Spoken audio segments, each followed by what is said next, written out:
I'm going to shift gears with you a little bit. Tell me about the ADHD, if you don't mind. Can we talk about that? All day long. Okay. Cause, that is interesting. Cause that, one of the things you listed as your,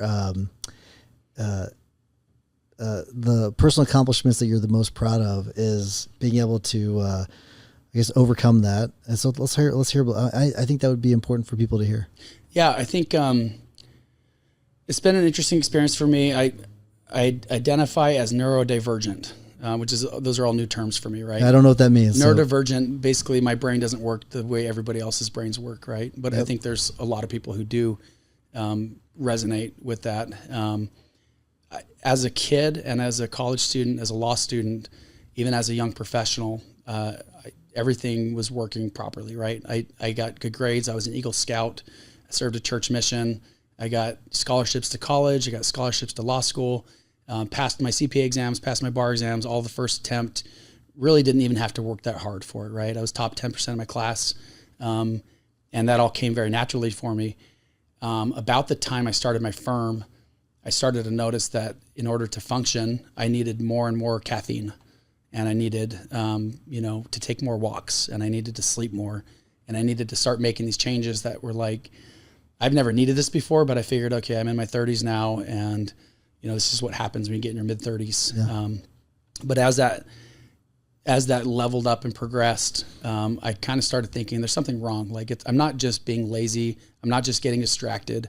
There's something that's blocking my brain from actually like functioning properly. And so I started doing a lot of research online, and I took an ADHD test, and I like knocked it off the charts, like 100%, seemed to qualify. So I went and met with a psychiatrist, and they're like, yep, absolutely. You have ADHD. We'll get you on some Adderall and some meds, and, make some changes in your life, and this should help. And it has helped tremendously. It doesn't, I can't say the symptoms are always gone.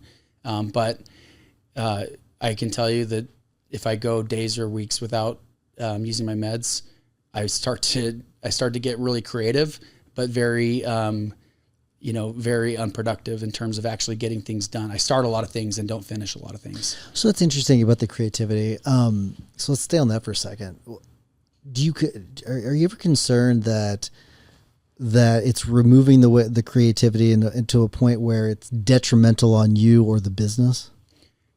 So I have to build in, so the way my brain works, it doesn't operate naturally in a structured way anymore, right? I can't say that was always the case. This is definitely adult onset ADHD. I have to surround myself with systems and processes and, personnel that keep me in line, that basically keep me structured, right? So if you look at my calendar, I have time blocked off on a daily basis to do creative things, to write on LinkedIn, for example, to do podcasts, to do, think about the firm and kind of work on the firm. And then I have time where it's specifically, to clear email, and I do that 30 minutes a day, twice a day.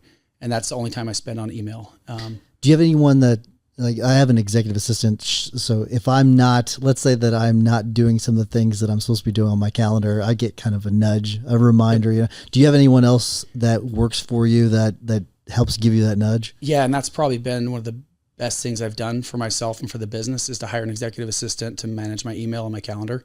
And she basically manages my task flow. I told her when she started, and I've had an executive assistant, this is my second one for about four or 5 years now. I told her when she started, Judy, your job is to tell me what the priority is. Tell me what to work on.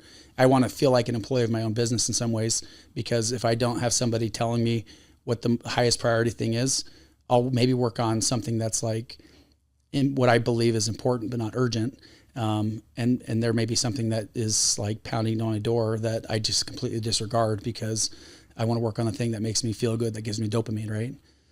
It's interesting what you said about essentially wanting to be an employee of your firm, because I hear so many people saying the absolute opposite. They don't want a job; they want to own the company or own the firm, and I do find that interesting.